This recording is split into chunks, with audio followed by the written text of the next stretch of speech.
मायानगर से कुछ ही दूर एक पुरानी हवेली थी जो सालों से खाली थी। उस हवेली के बाहर ही एक बड़ा सा पीपल का पेड़ था, जिस पेड़ पर एक झूला लटका रहता था जो अक्सर रात के समय अपने आप झूलने लगता था और आसपास का इलाका शोर से गूंजने लगता था। कभी हंसी का शोर और कभी रोने का शोर। लोग उस हवेली के आसपास भी भटकने से डरा करते थे। एक रात की बात है, रणवीर अपनी पत्नी शिखा और अपनी बेटी प्रीति के साथ कहीं जा रहा था।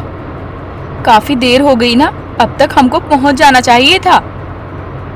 हाँ, शायद हम रास्ता भटक गए हैं।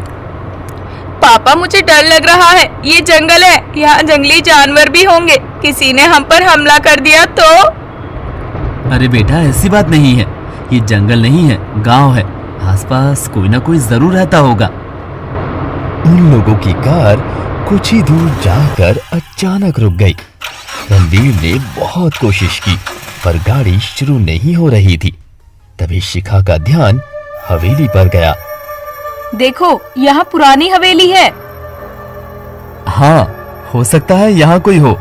चलो देखते हैं। इसको देख के तो लगता है कि सदियों से यहाँ कोई आया नहीं होगा। ऐसा नहीं हो सकता, यह हवेली बहुत बड़ी है, कोई ना कोई तो रहता ही होगा। फिर रणवीर ने हवेली का दरवाजा खटखटाया और तभी एक बूढ़ी औरत ने दरवाजा खोला, जिसके एक हाथ में लालटेन और दूसरे हाथ में लाठी थी। कौन हो तुम? माँ जी, मैं रणवीर हूँ। ये मेरी पत्नी शिखा और बेटी प्रीति है। हमारी कार रास्ते में बंद हो गई है। क्या आप हमारी मदद कर सकती हैं? क्या आप हमें आज रात यहाँ रुकने दे सकती हैं? इस हवेली में सदियों से कोई नहीं आया, इसीलिए यहाँ का सामान बिखरा पड़ा है। कोई बात नहीं, बस हमें रहने के लिए छत मिल जाए, वही काफी है। फिर वो औरत उनके लिए दरवाजा खोल देती है और वो सभी अंदर चले जाते हैं। ऐसा करो, तुम सब यहाँ पर सो जाओ, बाकी घर का सामान तो बिखरा पड़ा है। उन्हें बाहर लाउंज में सोने का कहकर वो औरत लालटेन उठाकर उनके पास रख देती है और वहां से चली जाती है। कितनी अजीब औरत थी। हाँ, मगर जो भी है, हमें रहने के लिए छत तो दी ना।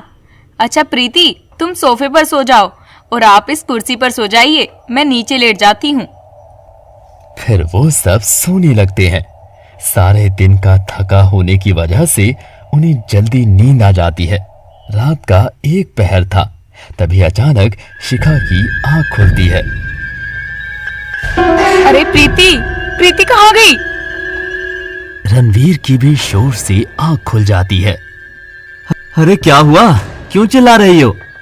देखिए तो, प्रीति नहीं है, पता नहीं कहाँ चली गई है। यही कहीं होगी, कहाँ जाएगी? कैसी बातें कर रहे हैं? इतनी बड़ी हवेली है और भला वो क्यों कहीं जाएगी? फिर वो दोनों उसे ढूंढने लगते हैं। प्रीति, हो प्रीति! प्रीति बेटा, कहाँ हो तुम? प्रीति! और वो हवेली के अंदर भागने लगते हैं।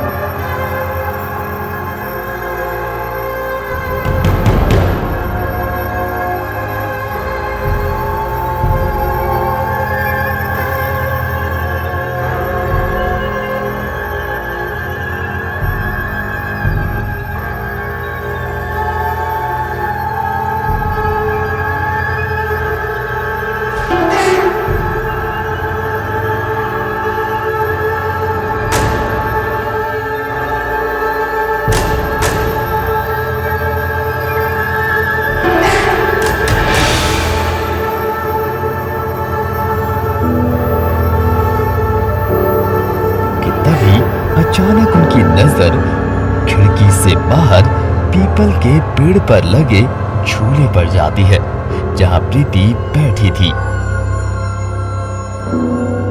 वो देखो। फिर वो दोनों भाग के बाहर आए। उन्होंने देखा कि प्रीति किसी से बात कर रही थी, पर वहां कोई नहीं था। प्रीति, तुम वहाँ क्या कर रही हो? मम्मी, ये आंटी मुझे यहाँ लाई है। कौन आंटी? यहाँ तो कोई भी नहीं है। और फिर वो जैसे ही प्रीति के करीब गए तो वो अपने आप हवा में झूलने लगी। मम्मी बचाओ, मम्मी प्लीज मुझे बचाओ। वो दोनों अपनी बेटी को बचाना चाहते हैं, पर उनकी आंखों के सामने ही उनकी बेटी हवा में उड़ रही होती है।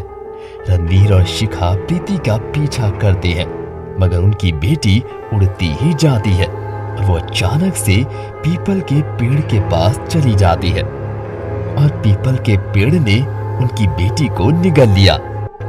प्रीति, रणवीर, मेरी प्रीति कहाँ गई? दोनों पति पत्नी रोने लगते हैं कि अचानक उनकी बेटी पीपल के पेड़ पर लगे झूले पर झूलने लगती है। प्रीति बेटा, मम्मी पापा, आप लोग रो क्यों रहे हैं? रणवीर और शिखा प्रीति के पास गए, मगर जैसे ही उन्होंने प्रीति को छुआ तो वो एक डायन में बदल गई। डायन को देखकर वो दोनों बहुत डर गए और उस पेड़ से दूर भागने लगे। वो दोनों भागते भागते हवेली के अंदर चले गए और डायन भी उनके पीछे उड़ती हुई हवेली के अंदर आ गई। डायन के अंदर पांव रखते ही वो खंडर सी हवेली एक नई नवेली हवेली में बदल गई। तुम लोग तो खुद मेरी हवेली में आ गए, अब तुम्हें कौन बचाएगा? रणवीर और शिखा हवेली की सीढ़ियों पर चढ़ने लगते हैं तो अचानक सीढ़ियां अपने आप नीचे की ओर चलने लगती हैं। रणवीर, ये डायन हमें नहीं छोड़ेगी। सही कहा, बिल्कुल नहीं छोड़ूंगी। डायन ने शिखा और रणवीर को जमीन पर पटक दिया और जोर जोर से हंसने लगी।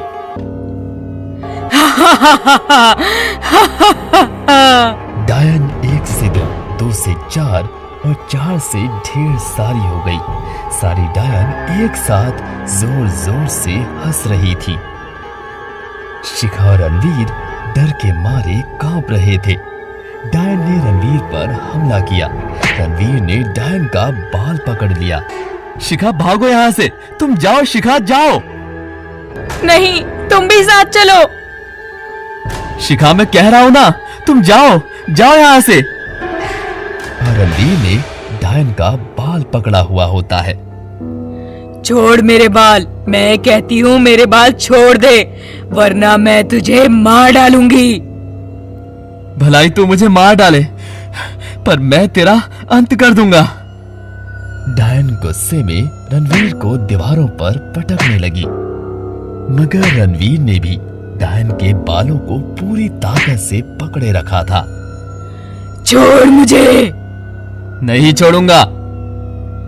डायन ने जब रणवीर को इधर उधर पटककर जमीन में फेंका तो रणवीर के हाथ में लालटेन लग गई। रणवीर ने तुरंत उस लालटेन को तोड़ा और उसकी आग डायन के बालों में लगा दी। डायन जलने लगी और उसके साथ ही सारी हवेली भी जलने लगी। रणवीर! दोनों जिंदा तो थे, पर अब भी उनकी आंखों में आंसू थे। मेरी प्रीति! शिखा रो रही थी कि प्रीति पीपल के पेड़ से दौड़ती हुई उनके पास आई। मम्मी! मम्मी! प्रीति! प्रीति! प्रीति जिंदा है, हमारी प्रीति जिंदा है। शिखा दौड़कर अपनी बेटी को गले लगा लेती है। भगवान का शुक्र है कि तुम बच गई। मम्मी, वो पेड़ मुझे दबा रहा था और मेरी सांस बंद हो रही थी कि तभी उस पेड़ में आग लग गई और मैं छूट गई। रणवीर, शिखा और प्रीति तीनों बच गए। रणवीर ने बड़ी बहादुरी से डायन का मुकाबला किया और उसे मार डाला, क्योंकि डायन की जान उसके बालों में होती है।